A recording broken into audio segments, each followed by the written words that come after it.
So when I was 6 years old, only 6 years old, I had this brainy idea one day that I was going to challenge a neighborhood buddy of mine to a foot race.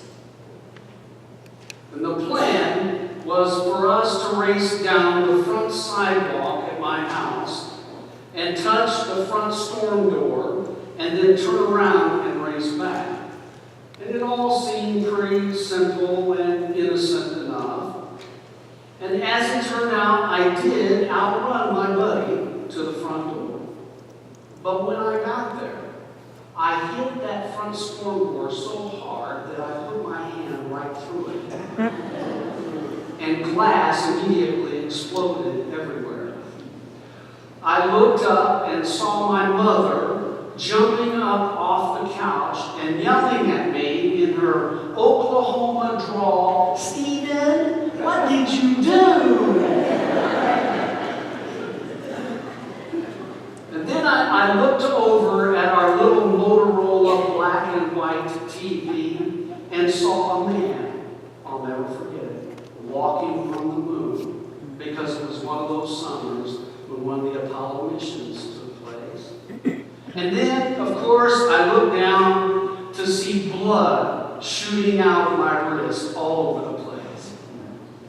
My mom immediately whisked me up and took me to the bathroom and ran cold water over my wrist and then wrapped my wrist in a towel and rushed me off to the emergency room where I got a whole bunch of stitches. But what I was really thinking about while all of that was going on is how, in my mind, because I had gotten to the door first, I absolutely outran my buddy.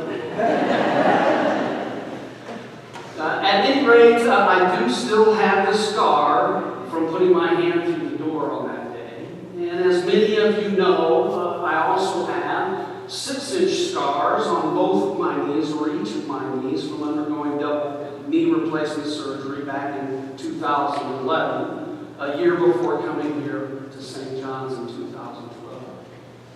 But it really is an amazing thing, don't you think, to watch a wound heal and go through the healing processes, the stages of the healing process, to watch a wound go from being open and gaping to slowly closing and scabbing over, to regenerating new skin underneath the scab and ultimately pushing the scab off, to leaving a scar behind as a physical reminder of the wound. In fact, the body's natural built-in healing power is a total God thing, isn't it? If we're paying close enough attention when we have a wound that's healing, we can basically watch the miracle of God's healing handiwork at work right before our very eyes, sort of like moving from death to new life. Many of us are here this morning having experienced the joy of new life and wounds that have healed, but certainly not easily so. Many of us are here this morning having experienced new life and wounds that have healed, but we would all invariably say that that didn't come without significant trial and suffering at times along the way.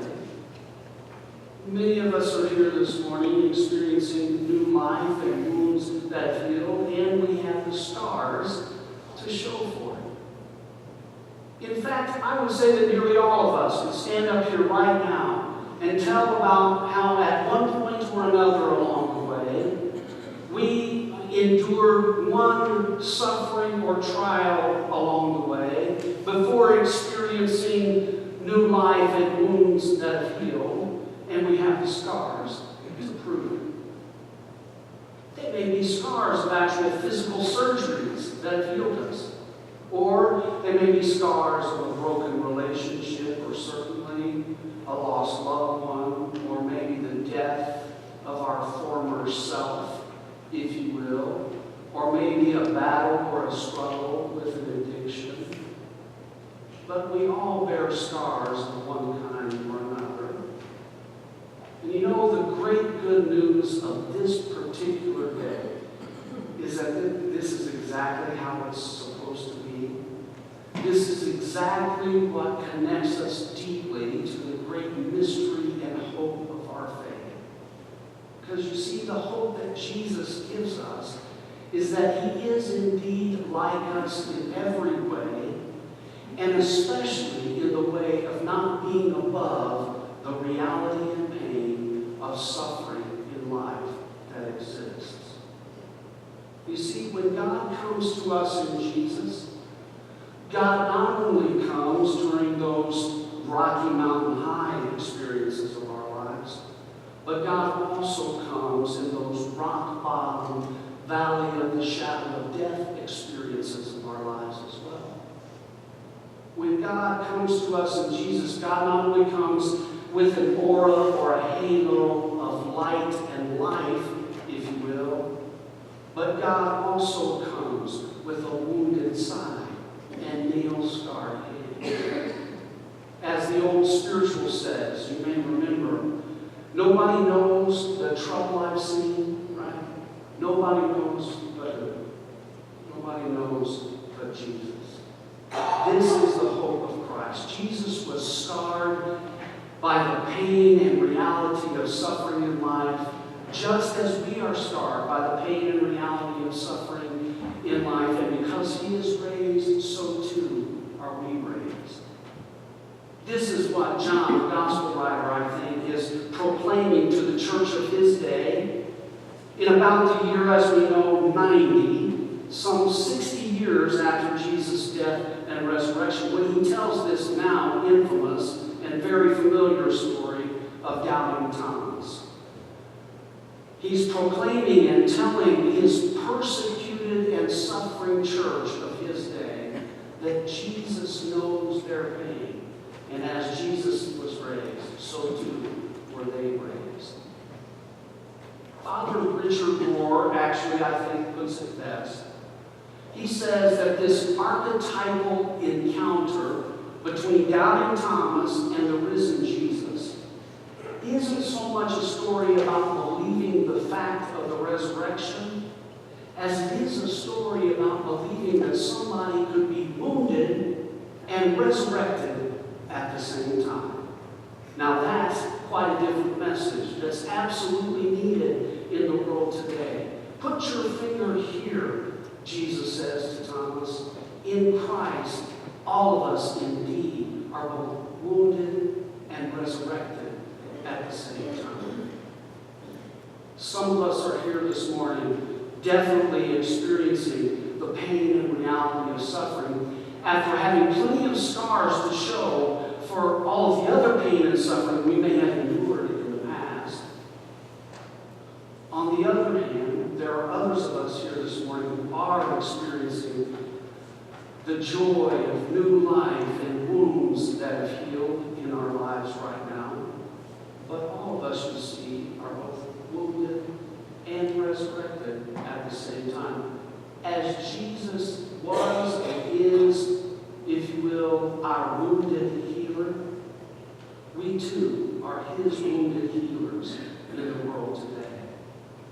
All of us bear scars, of course, of both past mistakes that we may have made, and also just the reality of suffering in this life. But at the same time, all of us could stand up here and say how time and time again we have been delivered by one valley of death or one stone-blocked tomb or another in our lives.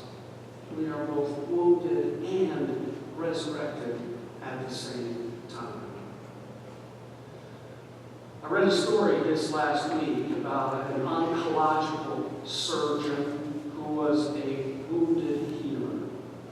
While he was still in his residency program, he and his wife tragically lost a 3-year-old son to leukemia. Now, over his 40-year career as a doctor, he became known as the one who was particularly attuned to families who were needing to face the reality of their loved ones' imminent death. And so, with great care and compassion, he engaged in countless conversations over the years with families who needed comfort and peace that comes in knowing that life far extends these physical bodies that we inhabit for what turns out to be a very, very short time in the big scheme of things. And because this doctor bore the unimaginable scar of his son's tragic death, he was then able to become such a great healing presence in so many families' lives who would ultimately bear his similar scars. Because we're all wounded, when the healing comes, some of us have already experienced it many times over in our lives, but because we are all wounded, when the healing comes, and it will always come, whether in this life or in the next life, because we are all wounded, we can all be wounded healers, just as Jesus was, just as the risen Christ is in and through us today and always. So thanks be to God. Amen.